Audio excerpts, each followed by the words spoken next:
अस्सलाम वालेकुम। आज हम डिस्कस करेंगे सेकंड ईयर बॉटनी में कौन से इंपॉर्टेंट लॉन्ग क्वेश्चंस हैं जो 2023 में अपेयर हो सकते हैं, यानी वो क्वेश्चन जिनके इस साल अपेयर होने के चांसेस ज़्यादा हैं। तो पहला क्वेश्चन चैप्टर 1 से है। वो आपसे पूछ सकते हैं कि ऑस्मो रेगुलेशन क्या है, प्लांट्स को ऑस्मो रेगुलेशन की बेसिस पे कितने टाइप्स पे क्लासीफाई किया जा सकता है। आपको पता है ना, 4 क्लासिफिकेशंस होती हैं प्लांट की on the basis of osmo regulation. तो ये आपसे सवाल किया जा सकता है। ये लास्ट टाइम 2012 में सवाल आया था, तो मे बी इस साल आ जाए। दूसरा क्वेश्चन जो आपसे पूछ सकते हैं वो इन्वायरमेंटल स्ट्रेस के बारे में है। इन्वायरमेंटल स्ट्रेस क्या होता है, प्लांट्स इसको कैसे रिस्पॉन्ड करते हैं। आपको नाम फिर सब रिस्पॉन्सेज के लिखने होंगे कि प्लांट के क्या क्या स्ट्रेसेस होते हैं, ह्यूमिडिटी का स्ट्रेस, ऑक्सीजन डिप्राइवेशन और जितने भी स्ट्रेसेस के नाम हैं बुक में, और उनमें से आपको डिफाइन और अच्छे से तमीज़ से 3 के बारे में, किसी भी 3 के बारे में लिखना होगा। ये भी एक इंपॉर्टेंट क्वेश्चन है जो इस साल अपेयर हो सकता है। तीसरा क्वेश्चन आपकी बॉटनी का मोस्ट इंपॉर्टेंट क्वेश्चन है, क्योंकि ये तकरीबन हर साल ही आ रहा होता है। इसमें है Watson and Crick model of DNA, या इसको इस तरह भी दे सकते हैं कि स्ट्रक्चर ऑफ डीएनए डिफाइन करें। तो ये एक इंपॉर्टेंट क्वेश्चन है।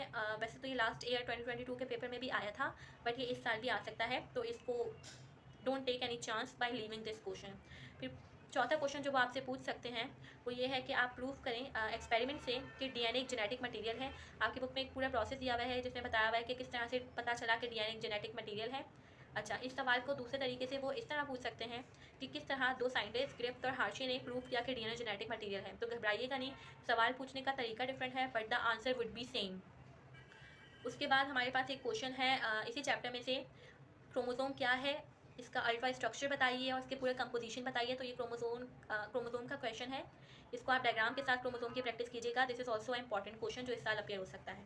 फिर sixth question according to me is mitosis, और ये बहुत ही इंपॉर्टेंट है इस साल, क्योंकि ये पिछले साल नहीं आया था। पिछले साल मियोसिस आया था। तो आप इस क्वेश्चन की ज़रूर प्रैक्टिस कीजिएगा। वैसे अगर आप लोग करना चाहें तो आप प्रोफेस ऑफ मियोसिस भी कर लीजिएगा, क्योंकि आपके मॉडल पेपर में दिया हुआ है। वैसे मियोसिस लास्ट ईयर आया था, इसलिए इस साल आने के इसके चांसेस कम हैं। इसलिए बेहतर होगा कि आप माइटोसिस को पक्का कर लें, and if you get some free time then do meiosis का ओनली प्रोफेस वाला पार्ट।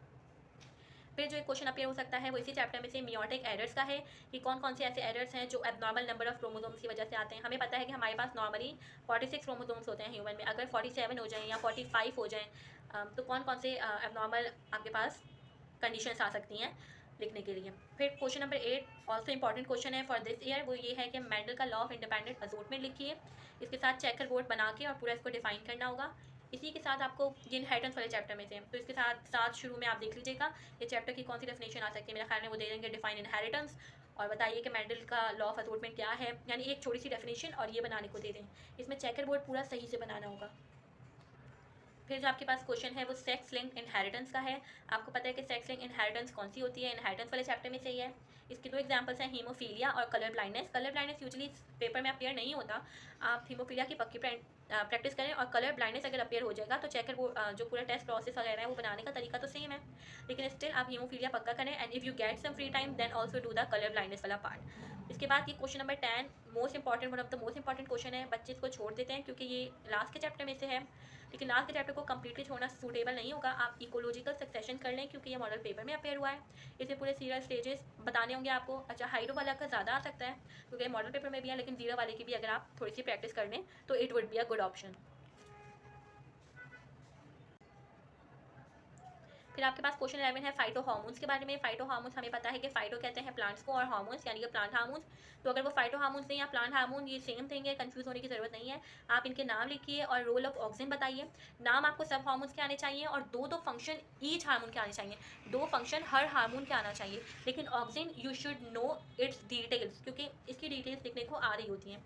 वैसे तो ये इस साल के लिहाज से लेस इंपॉर्टेंट है, but still if you get time तो ये कर लें, वरना इट्स ओके। आप अगर पिछले पेज वाले तमाम कर लें तो दैट वुड बी इनफ। उसके बाद क्वेश्चन नंबर 12 जो अपियर हो सकता है वो मूवमेंट इन प्लांट्स का है। आई गेस सेकंड चैप्टर में से हमें पता है कि प्लांट में दो तरह की मूवमेंट होती हैं, ये आपको सब बताना होगा, लेकिन पैराटोनिक जो मूवमेंट्स हैं उनको आपको डिटेल में उसकी टाइप्स और सब एक्सप्लेन करनी होंगी। ये भी लेस इंपॉर्टेंट है, लेकिन इफ़ यू गेट टाइम तो कर लें अगर आपको। उसके बाद 13 क्वेश्चन है लॉ ऑफ सेग्रीगेशन का। मेंडल के दो लॉस हैं। एक लॉस तो बहुत ही इंपॉर्टेंट है जो अभी पीछे आया था, लॉ ऑफ इंडिपेंडेंट असोर्टमेंट। तो उसमें डाईहाइब्रिड क्रॉस बना के एक्सप्रेस करना था, यहाँ पे मोनोहाइब्रिड क्रॉस के साथ। लेस इंपॉर्टेंट है, लेकिन if you get some time then don't forget to do it. कर लें एहतियातन अगर टाइम है, वरना अगर आपके पास टाइम नहीं है तो आप लोग तकरीबन ये 10 क्वेश्चन अच्छे से कर लें। इंशाल्लाह आपके बॉटनी के पेपर में जो 5 लॉन्ग क्वेश्चन आने हैं, and you have to attempt any two of them.